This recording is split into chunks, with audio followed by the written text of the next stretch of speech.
The ring was sitting on his desk when James Whitmore walked into his office on the 29th floor, and for a moment, just one long, disorienting moment, he could not understand what he was looking at. It was his signet ring. The one with the Whitmore family crest, pressed into dark gold. The one his father had given him the morning he signed the papers for the company's first building. The one that had not left his right hand in 11 years. He had noticed it missing that morning and assumed, the way a man assumes things when his mind is elsewhere, that he had left it on the bathroom shelf. But it was here, on his desk, in the center of a single folded cloth, white and pressed with the same care she brought to every surface in this building. And beneath the cloth, written in a handwriting so clean and controlled it looked almost typeset, were 4 words on a small piece of notepaper. 4 words that made no sense to him yet. 4 words he would spend the next 12 hours trying to understand, and fail, and try again. It said, "I found it. I'm sorry." James stood there in the cold morning air of the office. The city spread out behind him through the floor, the ceiling windows, like something constructed for his approval. And he turned the ring over in his fingers once, and then again. His executive assistant, Mrs. Hollis, appeared in the doorway and told him that Dorothy Vance had not come in for her shift, that she had called at 5:30 that morning and said she was resigning, effective immediately, no notice required, and that she apologized for the inconvenience. His assistant said it with the careful, neutral tone of someone delivering news they did not fully understand, and James said nothing for a long moment, and then he said, "Thank you, Barbara. That will be all." He sat down slowly. He looked at the ring. He looked at the note. He had fired her yesterday in front of 6 members of his management team in the East Wing conference room, with the door open and 2 administrative assistants visible in the hallway beyond. He had accused her of stealing the ring. He had been certain. He had been told by someone he trusted completely that he had seen Dorothy Vance near his private office during the lunch hour, and he had been told that the ring had been on his desk that morning and was gone by 2 o'clock, and the footage from the hallway camera showed Dorothy pushing her cart past the office door at 12:47, and he had been told. He had been told, and he had believed it, and now the ring was here, and she had already gone. That is what pride does. Not loudly, not with warning. It simply rearranges the facts inside a man's mind until they form the shape of what he already believed. And by the time he looks closely, the damage is done. James Whitmore had built Whitmore Property Group from a single commercial lease in the warehouse district into a portfolio of 14 buildings across 3 cities. He had been in rooms with governors and prime ministers and men whose fortunes could buy small countries. He had never, not once in 31 years of business, been wrong about a person. That was the thing he had always told himself. That was the one thing he had always believed. He looked at the ring a 3rd time. The note said, "I found it." He pressed his knuckles against the desk and breathed very slowly and tried to remember exactly what it felt like to be certain. Dorothy Vance had worked for Whitmore Property Group for 6 years. She came in at 6 in the morning and finished at 3 in the afternoon, Monday through Saturday, and in 6 years she had never been late, never called in sick, never complained, never taken anything that did not belong to her, and never, not once, asked for anything beyond her wages. She was 43 years old with dark eyes and very still hands, the kind of hands that looked like they had worked hard for a long time and had found a kind of peace in it. She wore her uniform pressed and clean every single day, and when she spoke to him in the corridors, she addressed him as Mr. Whitmore, and she always looked directly at him, and she never filled the silence with words she did not need.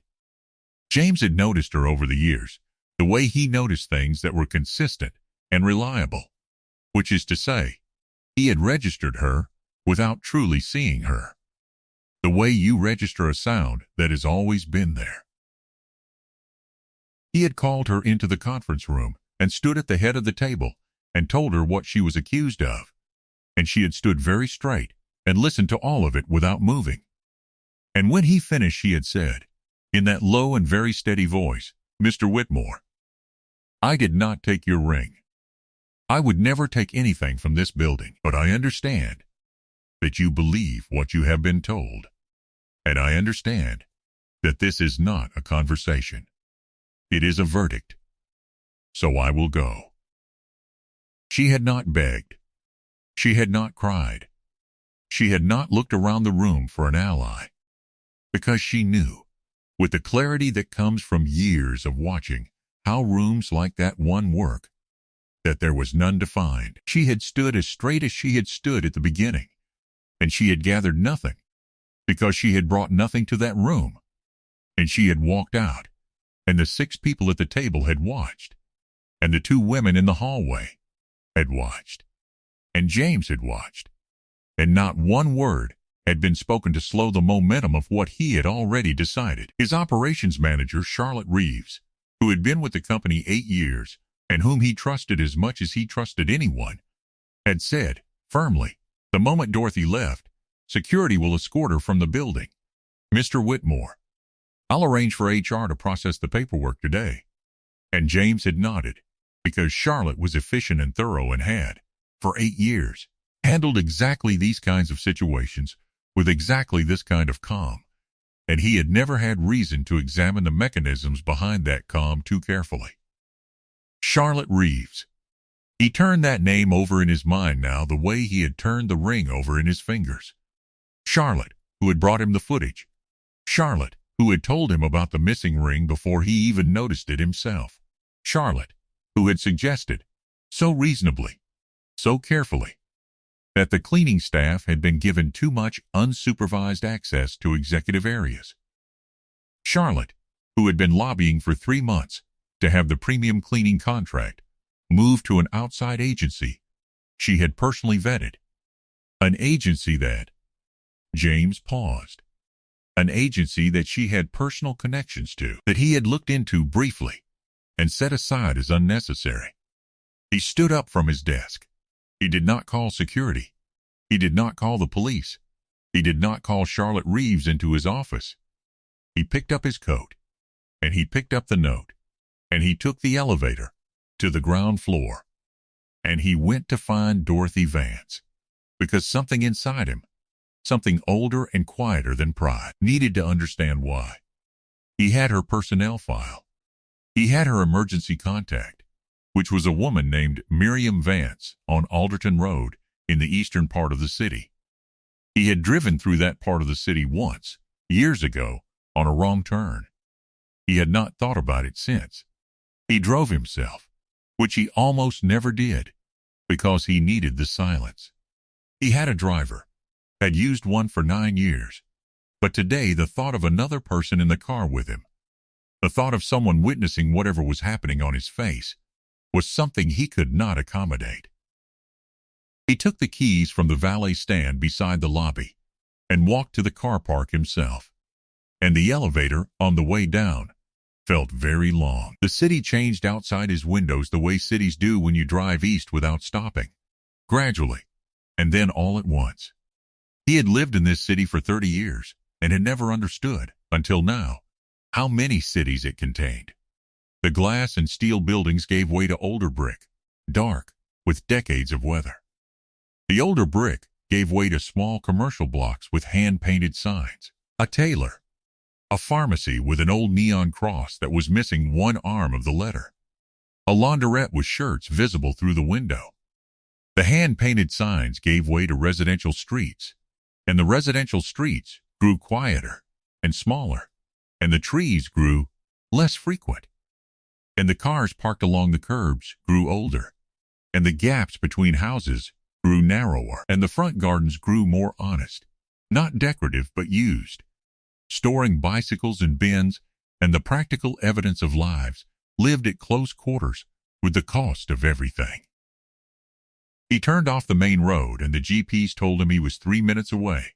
And the road he turned onto had no pavement on the left side, just a packed dirt shoulder, and the streetlights on this block were spaced at intervals wide enough that the pools of light between them were genuine dark, not the gentle amber dimness of a well-maintained street, but a real absence, the kind that belonged to a neighborhood that had learned not to expect certain things. His car was the wrong kind of car for this street. He knew it the moment he turned in. The width of it, the color of it, the quiet authority of its engine note. All of it was the wrong language for this place, and he felt it the way you feel overdressed at a funeral. Not inappropriate in the moral sense, but wrong in a way that could not be quickly corrected. He found the address. He sat in his car for a moment and looked at the building. It was a 2-story house with a front wall that had been repaired in 3 different materials at 3 different times.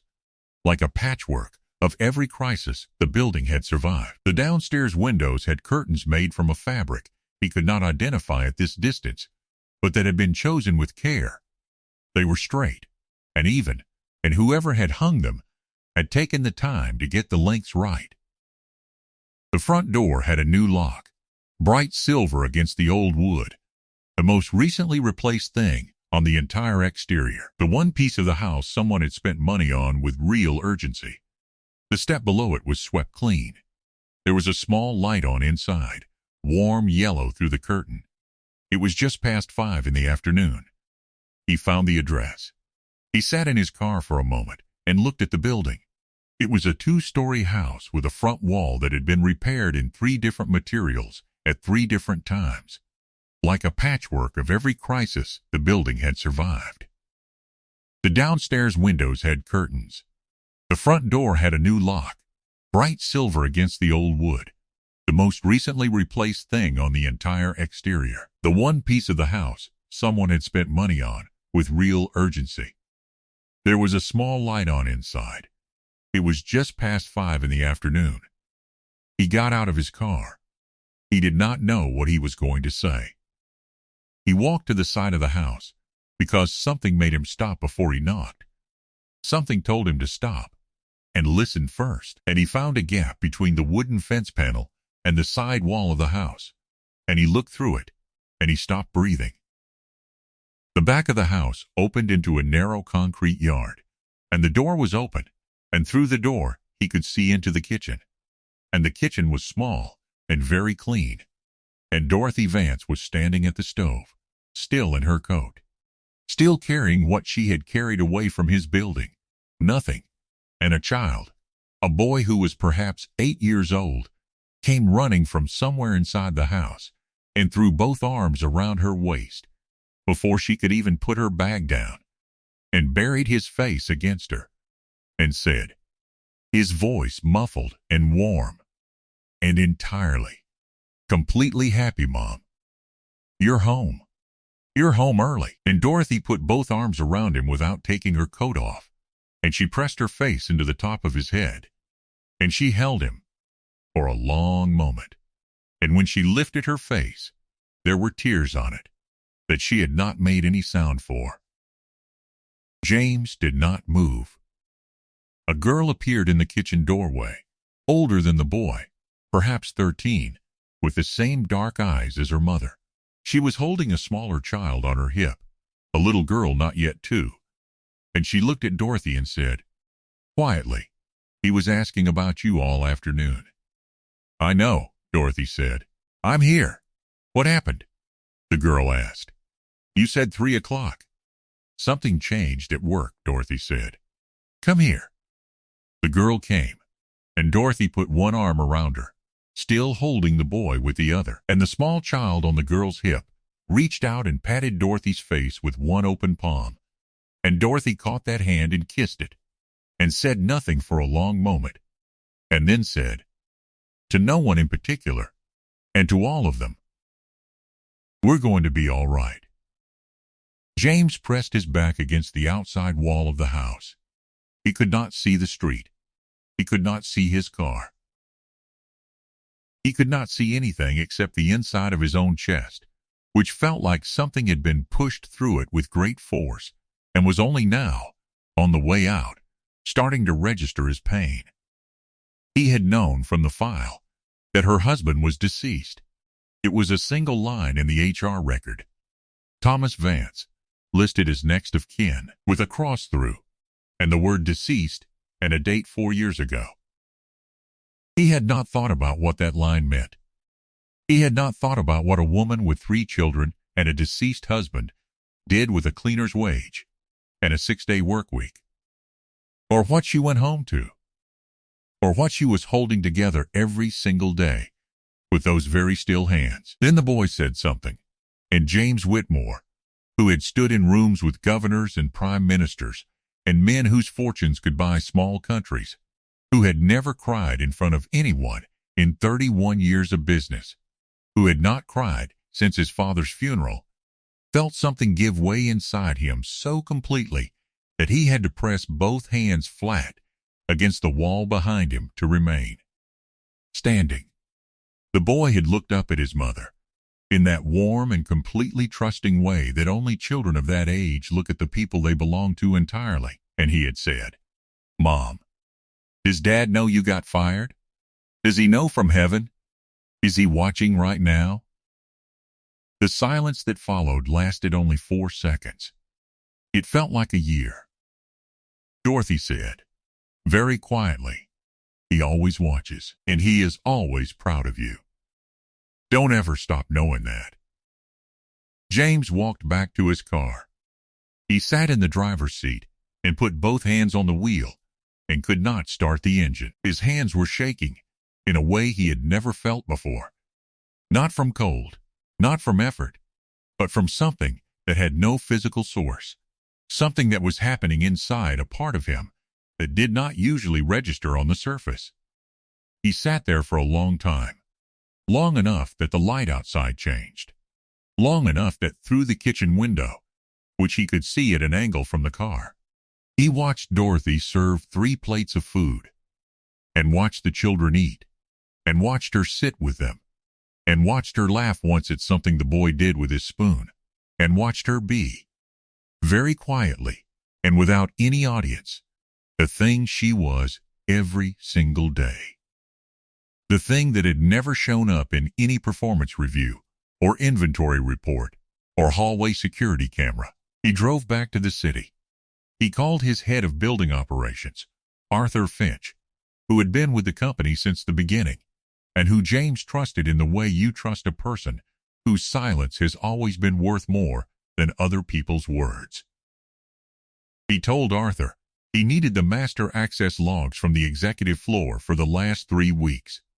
Every entry and exit, every credential used, cross-referenced with the location of his personal office. Arthur said he would have them within the hour. James said, "Arthur." And he paused, and he said, "I owe someone an accounting. I want it to be complete." The logs came back. It took James 40 minutes of reading to understand what Charlotte Reeves had done, and another 10 minutes to verify it against the inventory discrepancy report she herself had filed. The ring had never left his private office. The footage from the hallway was real. Dorothy had been there, but the ring had been moved by someone else after Dorothy had already left the floor and placed in a position where it would be noticed as missing. And then the report had been made, and the evidence had been arranged with the kind of care that required access and opportunity, and a working knowledge of exactly what James Whitmore would do when someone he trusted told him what he needed to hear. Charlotte Reeves had been skimming from the building maintenance fund for 14 months. Not enough to trigger an automatic audit. Enough to matter. She had needed the investigation to point somewhere else. She had chosen Dorothy because Dorothy was the cleanest target available. Quiet, working class, always near the executive floor. No union, no allies in management, no one to speak for her in the room where it would matter. James was in the building before 7 the following morning. He sat at his desk with the access logs spread across the glass surface and went through them a second time with the methodical attention he had once applied to every major business decision before he had let certain people begin to do that thinking for him. The logs told a story that was, once you accepted what you were looking at, simple and complete. Charlotte Reeves had used her master credentials to enter his private office at 2:17 on the afternoon in question. Dorothy Vance had passed the hallway at 12:47 and had not stopped. There was a gap of 91 minutes between those two moments. The ring had been in his office at 12:47. Charlotte Reeves had been in his office at 2:17. The inventory discrepancy report citing Dorothy had been filed by Charlotte Reeves at 3:05 91 minutes before James had even been informed the ring was missing. He had the company auditor's preliminary figures from the maintenance fund by 8 o'clock, forwarded without comment by the building accounts manager, who had apparently been looking at the same anomalies for months and had not known who to tell. The amounts were specific. 14 months of them. Small enough to go unnoticed in quarterly reports. Large enough, accumulated, to mean something real. And the cleaning services contract, the one Charlotte had recommended, the one James had looked at briefly and not pursued, was registered to a company whose incorporation documents listed as a silent partner, Charlotte Reeves' brother-in-law. James sat with all of that for a while. Then he picked up his phone and asked Arthur Finch to arrange a meeting in the main lobby at 9 o'clock. Not in the conference room. The conference room was where Dorothy had been taken apart in front of people who watched. The lobby was where Dorothy had signed in every morning for 6 years, where the security desk was, where the cleaning carts were staged before the morning shift, where every person who entered this building came through first. If Charlotte Reeves was going to be held to account, it was going to happen in the same space where an innocent woman had been humiliated, and it was going to happen in front of people, because justice that happens in private is not justice. It is just a correction. He asked Gerald Park to be present. He asked the 3 administrative assistants from the previous day's hallway. He asked Arthur Finch to stand beside him, which Arthur did, with the quiet attention of a man who had been waiting for precisely this morning for a very long time. When Charlotte Reeves walked into the lobby at 9:03 with her coffee cup and her composure arranged exactly as they always were, she took in the configuration of the room and the particular quality of the silence in it, and she stopped walking. Just briefly. Just for the length of one breath. And then she continued, because that was what Charlotte Reeves did. She continued, and she arranged her face, and she prepared to perform. James did not give her the room to do it. He began reading from the document in his hand before she reached the center of the lobby, and he read steadily, and he did not raise his voice, because he did not need to. The lobby's acoustics were good. Everyone present heard every word. He named the fund. He named the 14 months. He named the amounts. He read the access log entries aloud, with the timestamps, including the 2:17 entry and the 12:47 entry, and he explained, simply and without editorializing, what the difference between those 2 timestamps meant. He said that an incorrect termination had been made the previous day based on information that had been constructed deliberately to create that outcome. He said that the termination was rescinded. He said that the person responsible for constructing that information was no longer employed by Whitmore Property Group effective this moment, and that the matter had been referred to Gerald Park for whatever legal proceedings followed from the evidence. Charlotte Reeves said nothing. There was, genuinely, nothing she could say that the timestamps had not already answered. She set down her coffee cup on the security desk, gently, carefully, the way you set something down when your hands are not entirely under your control, and she left with Gerald Park on one side and a building security officer on the other, and she did not look at anyone as she went, and everyone in that lobby watched her go, and no one said a single word until the glass door had closed behind her. Arthur Finch let out a breath so slow and controlled it was barely audible. James heard it. He looked at Arthur. Arthur said nothing, but his face said what it had been quietly saying for months, that some things take longer than they should, and that when they finally happen, the relief is larger than the anger ever was. James asked Arthur Finch for Dorothy Vance's phone number. He called it himself. She answered on the third ring and said yes. Not hello. Not who is this. Just yes, like a woman who had learned that the phone calling at unexpected hours usually meant something that required steadiness. He said, Mrs. Vance, this is James Whitmore. I know you have no reason to believe anything I say to you right now. I am asking you to give me 10 minutes to try anyway. There was a silence. Then she said, All right, Mrs. Whitmore, 10 minutes. He told her what he had found. He told her what Charlotte Reeves had done. He told her that the termination was rescinded, immediately and formally, and that it would not appear in her employment record in any form. Then he stopped, because the 10 minutes were not really the point. The 10 minutes were not where this was going to land. He said, Mrs. Vance, I drove to your home last evening. I want to be honest about that. I was not ready to stop. I needed to understand something that the evidence alone wasn't going to tell me. And I stood outside your home, and I heard your son speak, and I am sorry. I am sorry in a way I do not have language adequate for, and I know that is not your responsibility to accept. Another silence. Longer this time. She said, You heard him. He said, Yes.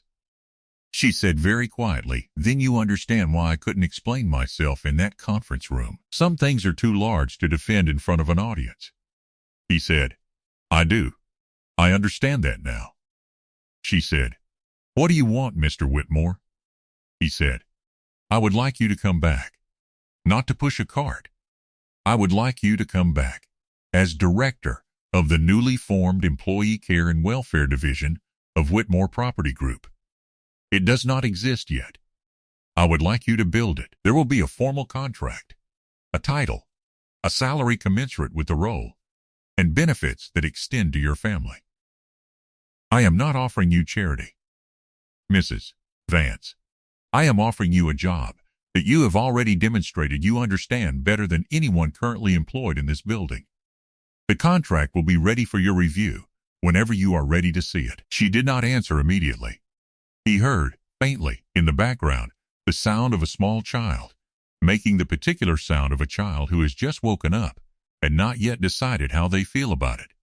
She said, I will come in on Thursday. Mr. Whitmore, we can discuss the contract then. He said, Thank you, Mrs. Vance. She said, Mr. Whitmore, a pause. My husband died on a construction site 4 years ago. The company contracted the site.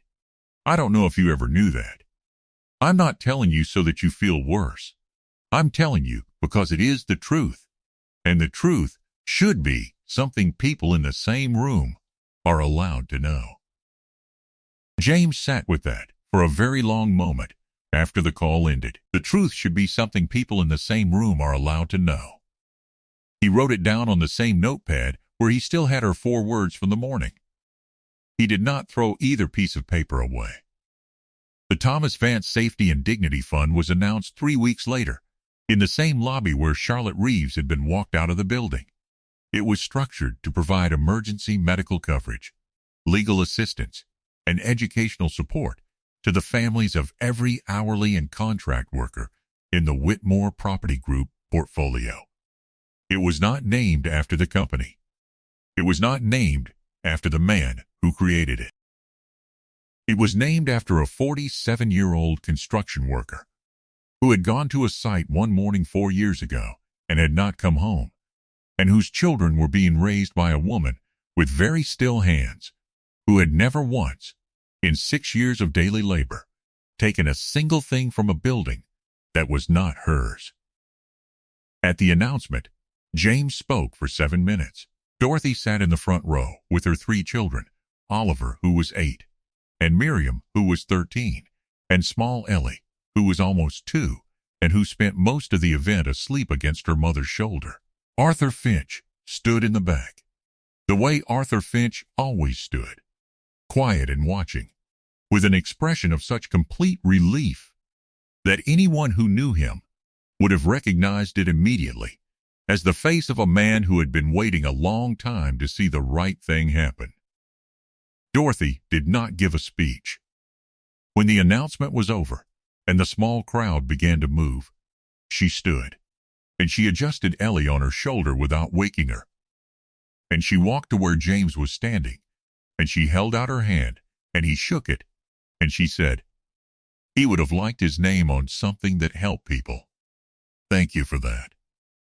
And James said, "It should have happened years ago." And Dorothy said, "It happened now." That's enough. Oliver, who had been standing very seriously beside his mother the entire time, with the focused expression of a boy who understood that something important was occurring, looked up at James and said, "Are you the man from the company where my dad worked?" James looked at him for a moment. He said, "Yes, I am." Oliver thought about that. Then he said, "He was a good worker. My mom says he was the best." James said, "She is right." The evening after the announcement, the Whitmore building was quieter than usual. Most of the staff had gone home. Dorothy was in her new office on the 14th floor. She had chosen it herself, not the corner suite she had been offered, but a room with 2 windows that faced east, where you could see, on a clear day, the distant edge of the city where Alderton Road ran off into smaller and smaller streets. She was at her desk, reading through the welfare policy drafts that Gerald Park had prepared, with a red pen in one hand and a cup of cold tea she kept forgetting to drink. And the room was very quiet, and the window was open slightly against the warmth of the evening. The curtain moved. Just once, just a single, soft movement, with no wind strong enough to explain it. Dorothy looked up from the papers. She looked at the curtain for a moment, and then she looked out at the sky, which was the specific deep blue of a June evening, when the day has been long and full, and the night comes in gently like a hand covering a lamp. She said, very quietly, to no one who was in the room, "I know. I know, Thomas." Then she picked up her red pen and went back to work. If you have ever walked into a room and felt that your labor was invisible, that the work of your hands was something other people simply expected without ever wondering what it cost you, then you already understood Dorothy Vance before this story began. What the world needed her to do and what the world offered her in return were never equal, and she knew that. And she carried the imbalance the way strong people carry impossible things, without showing the weight, without asking for witnesses, without once setting it down on someone else's floor.